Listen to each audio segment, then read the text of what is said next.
that even mean, Bowers Game Corner? YouTube, I'm back again today for another Thoughts from the Corner, Thoughts from Origins, here with my good friend Adam. Yep. And right now we're talking about Night of the Ninja from Brotherwise Games. This is for 4 to 11 players.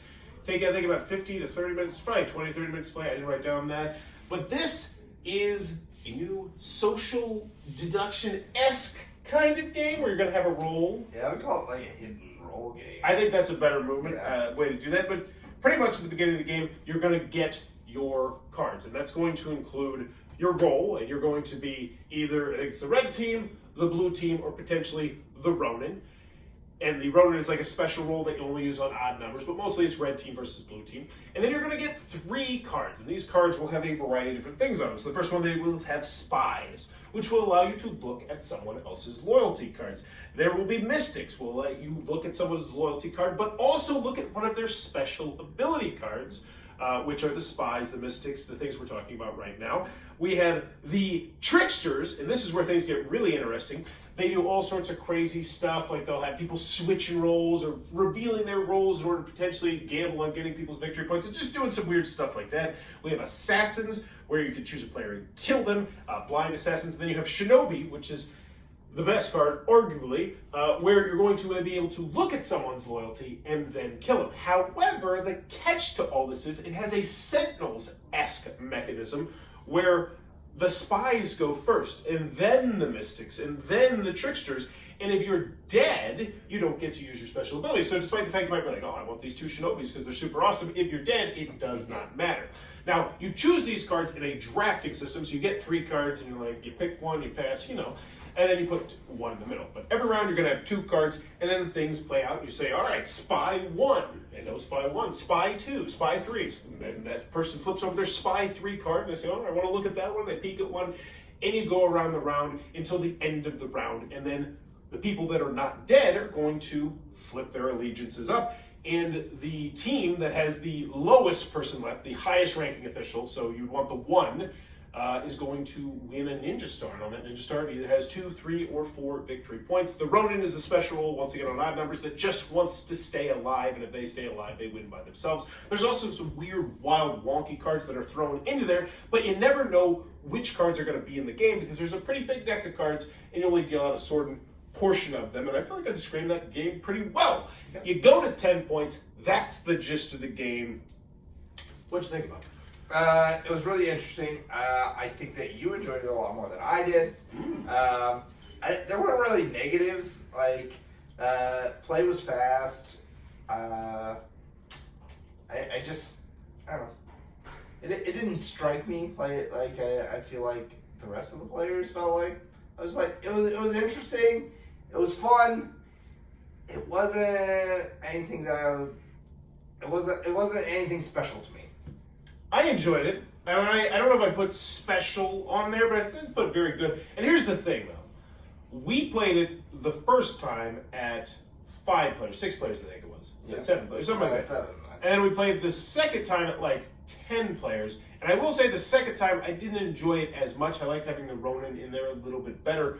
But I definitely did enjoy just the game overall a little bit less because it is going to be samey from time to time to time to time to time. And I don't know. I definitely did enjoy it more than you. And I definitely think it is a good to very good game. I think some people are going to go into the great category. Yeah.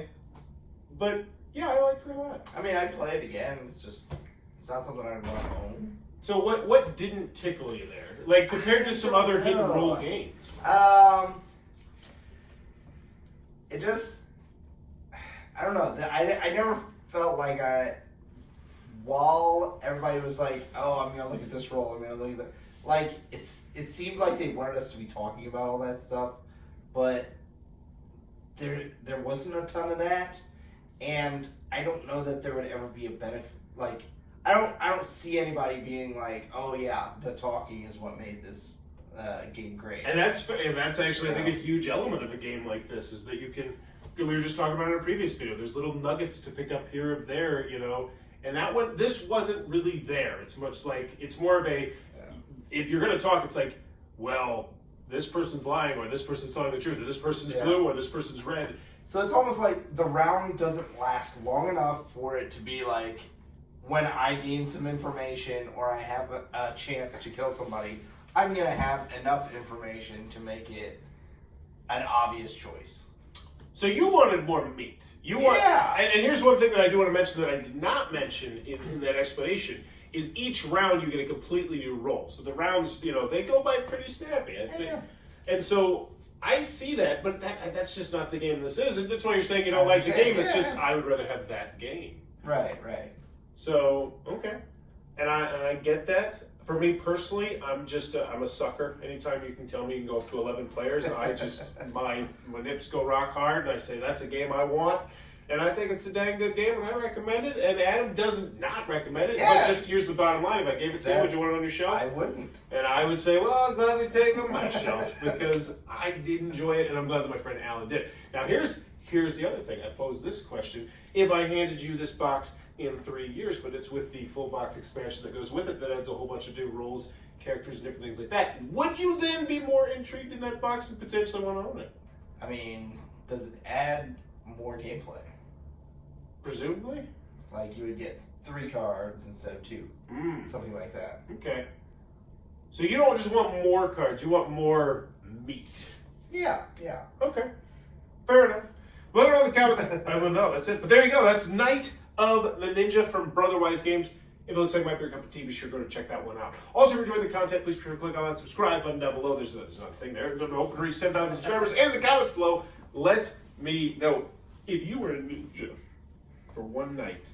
Just one night. You're a ninja. What do you do? I don't know, slice up a watermelon? I feel like you could do that right now not being a ninja. Yeah, but I'd be so much better at it as a ninja. So you're going to take up making those fancy watermelons just for one night? No, just like slash it through it really fast. Oh, you're just talking about fun, like fruit ninja. Nice thin slices and be like, that's really cool. You know what I do? It's nice to have skills. You know what I do since I'm so nice? I do his taxes. And then he'd come back to his body and be like, oh my gosh, now I don't have to worry about it. That's what I do. Then he'd eat some watermelon. It's either that or I'd start murdering people, and that's just not the answer that I'm going to say. So I would do his taxes. But let me know in the comments below, what would you do as a ninja? As always, thanks for your time, YouTube. This video is brought to you by all of my amazing Patreon supporters, and I would love it if you would join their ranks and have your name immortalized in the end of many of my videos for the end of time. But consider for only $1 a month, and as always, thanks for stopping by.